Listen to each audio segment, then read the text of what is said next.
everybody. Brian Coester here with Fritz Schaper, and we are here to talk about real estate connection and some of the stuff we're doing here on how to help agents and lenders do better in the marketplace.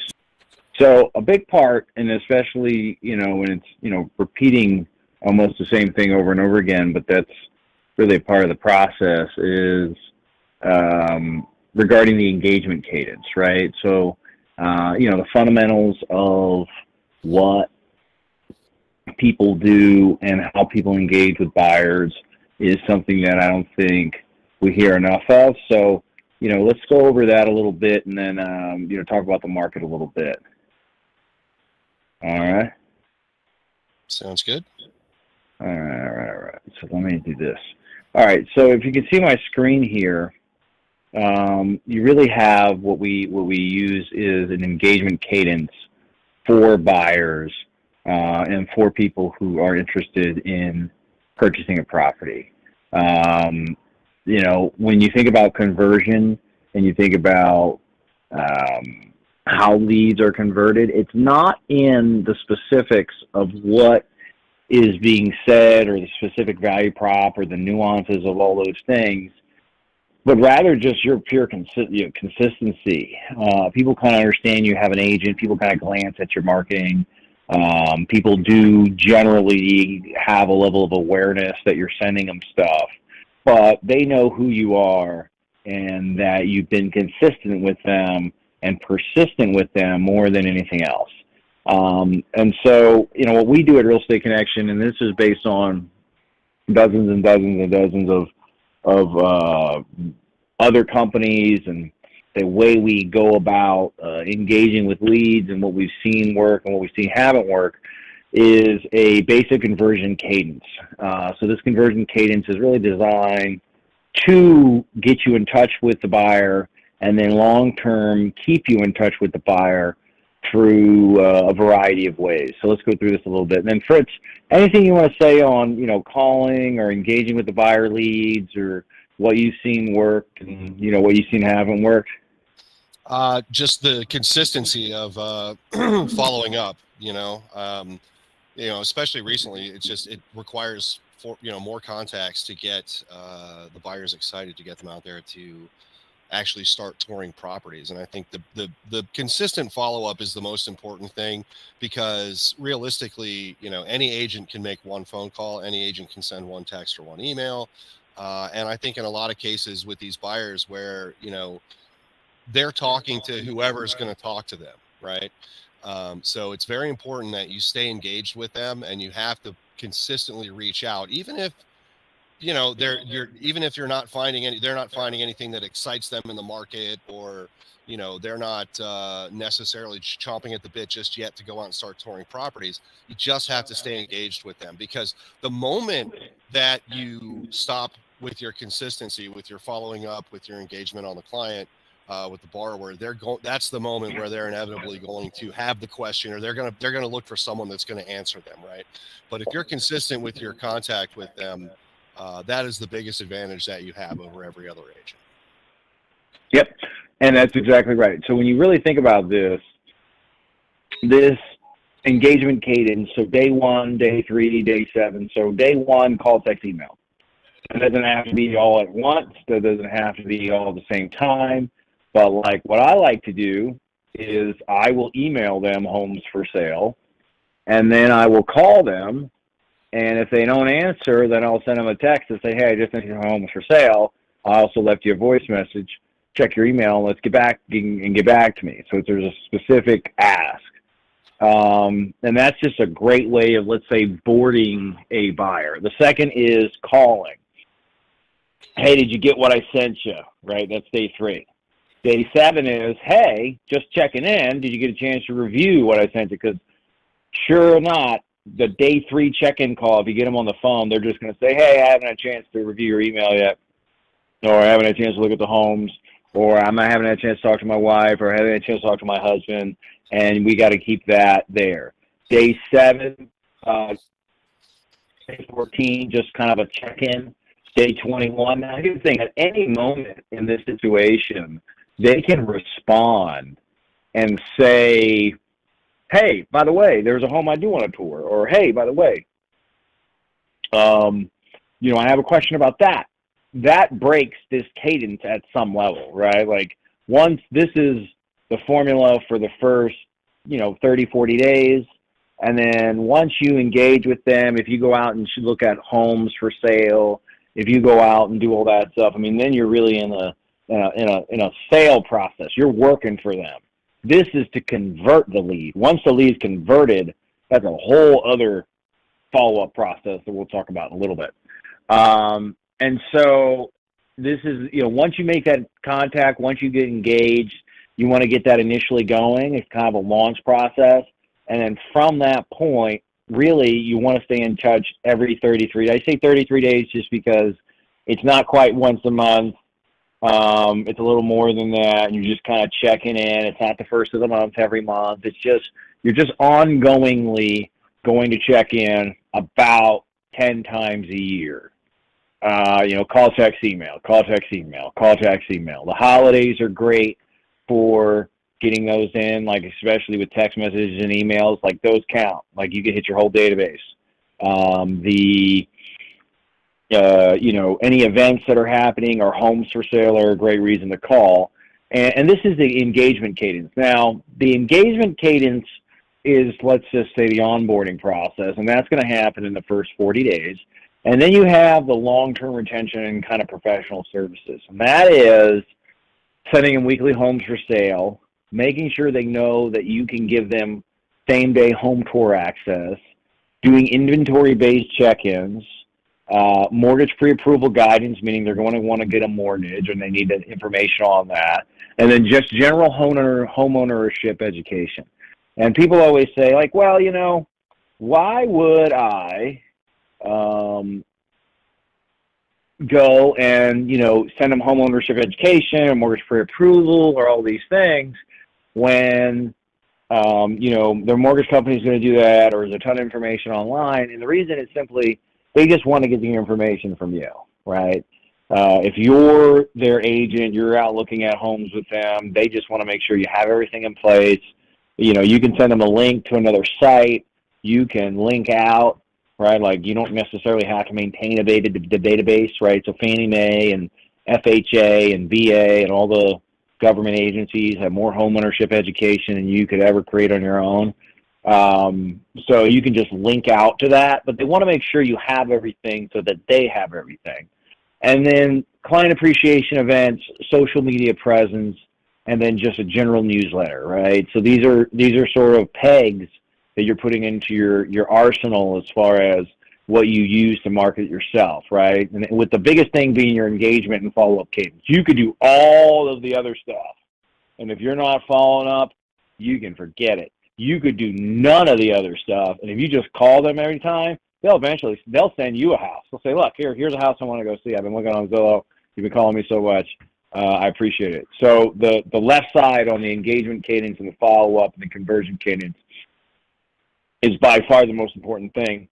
And, you say, well, how long do you need to do it? Well, at least for a year, right? So if you think about this conversion cadence, ongoing every 33 days, at least for a year. And the reason is because we know most of the buyers are going to buy between 2 months and, let's just say, 11 months from the initial inquiry, right? So you're really going to make these calls, and then you're going to be call, text, email, 10 to 15 times for about a year. And then it's, every now and then you can kind of put them on a burner, right? Like they'll know who you are, put it that way. Fritz, anything to add to that? I think it's just we want to get into the weeds a little bit about. Oh yeah. Just a couple things, just to kind of add on to what you're saying there. So, if we go back one slide real quick, so when we're talking about professional service with a weekly home drip, that's great because weekly is very reasonable. No one's going to object to that. They're getting an email from you once a week. What I like to do is I like to have the conversation with the borrower and let them know, or the client, and let them know, I can set this up for you however you'd like, however you would like to receive properties to review. If you would like to receive these daily, I can send these to you daily. I can send them to you every, Monday, Wednesday, Friday, or once a week, whatever whatever you would like as far as what works best for you to review. But I personally recommend, based on the lack of inventory available at this time, that you probably do want to receive these daily, because that way you're going to get notified as soon as something pops up in the MLS and becomes available. So you're not going to miss out on a property that, may have otherwise been suitable. So again, this is just an opportunity for you to, the other part of it is when you do it that way, you allow the borrower or the client to have a little more control over things, or at least to feel that they have a little more control over things. And in that case, that does also tend to help them to become more responsive, because you're actually paying attention to what they're at. You're asking them questions and you're paying attention to what they need. Even the smallest things, like how often do you want to receive an email? That really goes a long way, because remember, these folks really do need the help. And so it goes back to the same thing where you're talking about, offering them things like, courses on home buying, first-time home buying, things like that.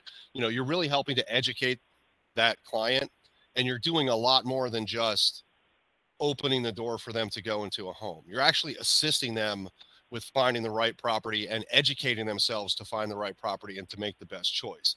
So, it's not just on a checklist when we're talking about these things. It's not in a vacuum. There's a real reason for it. So that's just my recommendation, is just to engage that client and have some control over it. Yeah. And the big thing is we want to make sure, like to Fritz's point, so this lead conversion process is just on the lead conversion. Once they're a client, all bets are off, right? Like, so if I talk to somebody, and let's say on day one, they pick up the phone, they call me right back, and they say, hey, look, I'm going to be in town on Friday. Let's say it's Thursday.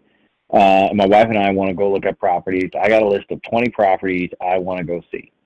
Can you also find me some other properties, because we want to set up a tour and we got to move by Tuesday next week, put a contract on. People get homes and leads like that. I mean, that happens. All this is off. Like, you're working for them. Like, you're going to look and send them homes for sale. You're going to, clear your calendar and make sure that they have everything they need. You're going to, as things come on, because they've got, between Friday and Tuesday to get a property under contract, and you are all over it. If they didn't respond and they didn't pick up the phone, you want to have more of a passive cadence, because they're going to get kind of annoyed and just tell you to stop. If you are too much, like, people like the in touch but out of reach professional service until they say go, and once they say go, it's Amazon Prime, baby. That thing better be here tomorrow, right, or today. So you want to, on leads, deals, working with customers, and a little more engaging. There's nuances to that stuff, and I think we covered a little bit of that. Moving on to the next thing is follow-up and maintenance and group engagement, right? So at the end of the day, when you think about working as a team, you and the loan officer are the most important part of the process, meaning unless the person's buying cash, having the financing lined up and having, that follow-up system in place.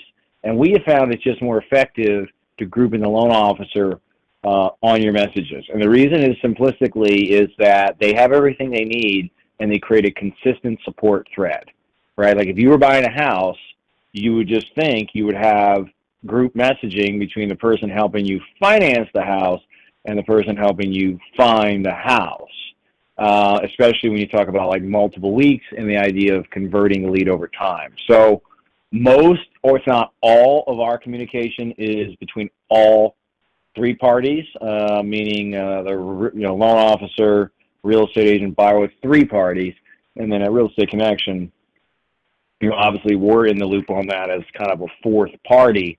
But the idea simplistically behind that is people work better as a team, and you can create a amount of piggybacking, right? Where it's, hey, look forward to showing you some properties this weekend.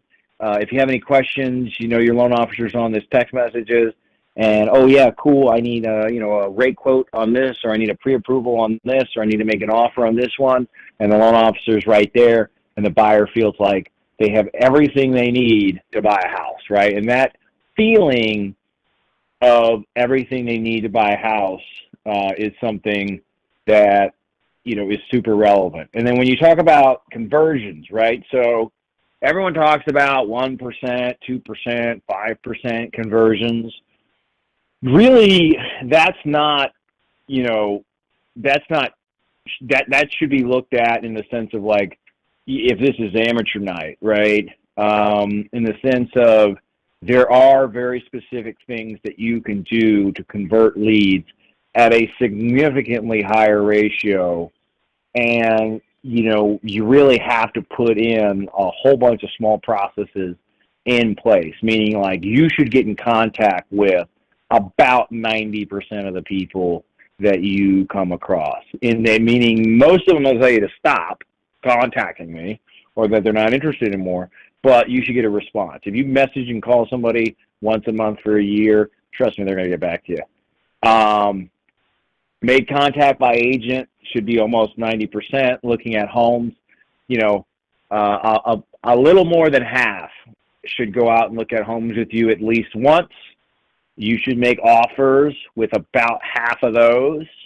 And then the ones that you're making offers with, you should eventually get them in a house, right? If you make an offer with somebody and they end up buying a house with somebody else, it's not a good thing.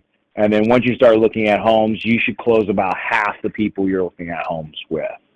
Any comments on that, Fritz? Just want to, this kind of gives you a kind of a playbook for engagement and also kind of expectations. Pretty straightforward, but really shows the need of, just the importance of each step, right? Because, if you're not consistently making that contact, then you're not going to get anywhere after that, right? So and the only way you're going to consistently make contact is to consistently follow up and reach out. So there you go.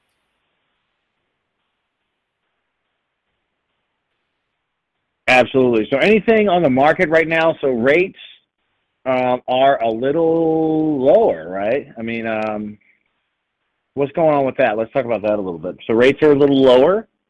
So they dropped about a point, right? They're about 7. Now they're about 6.5. And what is the equivalent of that? So that is the equivalent of a $50,000 purchase list price drop, right? So if you had a listing and somebody dropped at $50,000, you would call all the people and say, hey man, this property just dropped $50,000. You want to take a look at it? That is the equivalent of a point drop. And, there's various numbers, but it is something significant, and it is something that would make a difference in the purchasing power of buyers, especially on condominiums, right? So there's buyers who have become more eligible as a result of the rate drop, and something, you should kind of be aware of. And when it comes to things like that, we call them golden bars, right? So what is a golden bar? A golden bar is something you go back to the buyer with or go back to your client with that is relevant to them, right? So when you see the news and you say, Fannie Mae announced that rates dropped, 25%, and rates and applications are up 16%, a quarterly adjust, like no one understands anything that you're talking about and that kind of stuff. But when it comes to, hey, rates drop the percentage, there's a lot more properties that are available for sale. You can look in a higher amount. It's the equivalent like an extra $50,000 in spending. You have some time next week to discuss this. How are your home buying plans going? I mean, just a very simple check-in that's relevant to the news. People understand it now. People can comprehend it now. People have some actionable, okay, it's like $50,000, those rates drop. So it's the equivalent of saving $50,000 on buying a house, and it's also the equivalent of affording $50,000 more with the equivalent same payment if I wanted to go up in a house. So that's something news, and we use those news to create what we call engagement events for our customers, and those engagement events are, golden bars. They're reach outs, right? And if you can do 1 or 2 of those a month, it's very relevant for reach out, sort of like a breaking news. And the buyers and the sellers want to hear that from you. You're their real estate expert. You should know what's going on. Just like if you talk to your doctor and you wanted to know about stem cells or issues with whatever, you wouldn't want him to refer you to some national website. You would want him to be able, or her to be able to articulate the specifics and the nuances of the new treatments. Same thing with the marketplace. Your consumers and your buyers want you to be able to articulate the specifics of the national news and make it applicable to them specifically.